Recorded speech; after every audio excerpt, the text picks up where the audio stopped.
성경서를 읽을 때 주의해야 할 점은 당시의 배경을 알고 읽어야 한다는 겁니다. 예수님이 살던 당시는 종교성이 가득 찬 시대입니다.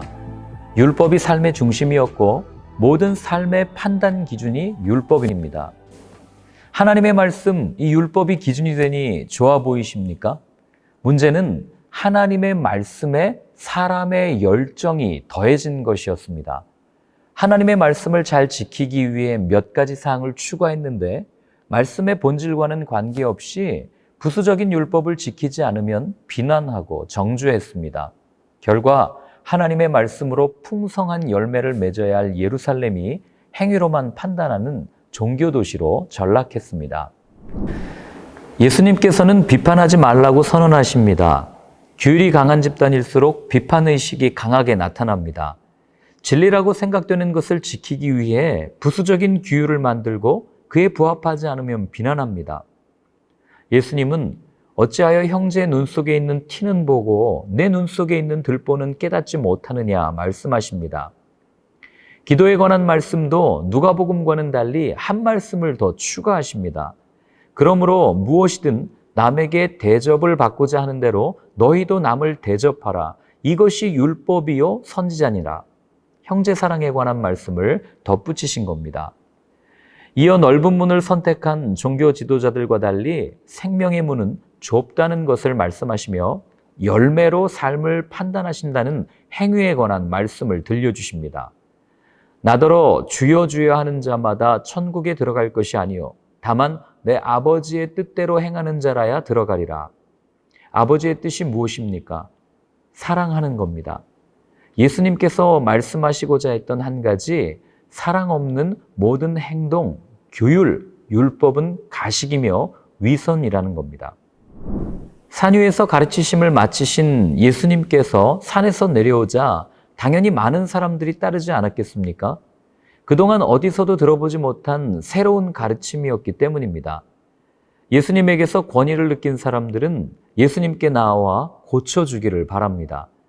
나병 환자가 고침을 받기를 원하며 또한 백부장이 자신의 하인을 고쳐달라고 요청합니다.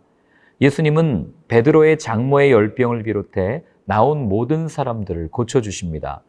믿음으로 고침을 받은 사람들과 대조적으로 예수님과 함께 있었으면서도 거센 풍랑을 보고 두려워한 제자들의 모습을 소개합니다.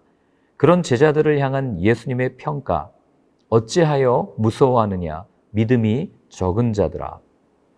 이어 예수님을 알아본 귀신이 예수님께 돼지떼에 들여보내주기를 요청합니다. 본문을 읽으면서 한번 살펴보십시오. 누가 귀신 들린 사람일까요? 무덤 사이에 있던 두 사람? 아닙니다. 가다라 지방에 살고 있던 사람들입니다. 왜 그런지는 마무리할 때 말씀드리겠습니다. 예수님께서 항상 주목하신 것은 믿음입니다. 9장은 믿음 사건 몇 가지를 소개합니다.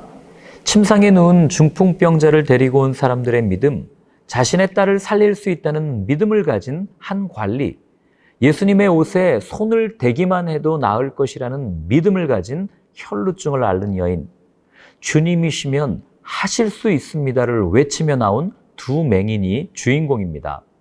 해야 할 일이 이렇게 많은데 예수님 혼자서 모든 일을 처리하시니 얼마나 힘드셨겠어요. 제자들의 믿음이 성숙해져서 예수님을 돕기를 얼마나 바라셨을까요? 제자들에게 이렇게 말씀하십니다. 추수할 것은 많되 일꾼이 적으니 그러므로 추수하는 주인에게 청하여 추수할 일꾼들을 보내주소서 하라. 당시 돼지 사육은 모두가 꺼리는 일입니다. 유대인의 율법이 금하고 있고 로마 사람들도 꺼려합니다. 이런 상황에 돼지라도 키워서 돈을 벌겠다고 모인 사람들의 도시가 가다라입니다. 예수님께서 귀신을 돼지떼에 넣어 몰사시킵니다. 사람이 살아났는데 기뻐하기는커녕 이들은 격분하며 떠나기를 요청합니다. 그들의 돈벌이 수단이 사라졌기 때문입니다. 사람이 생명을 얻고 영적으로 자유해지는 것보다 자신들의 경제가 우선이었던 겁니다. 기존의 습관, 물질이 주는 안락함을 포기하고 싶지 않은 겁니다. 마태복음은 우리에게 묻습니다. 누가 귀신 들린 사람입니까? 무덤 사이에서 나온 두 사람입니까? 아니면 만몬의 노예가 되어 살아가는 사람들입니다.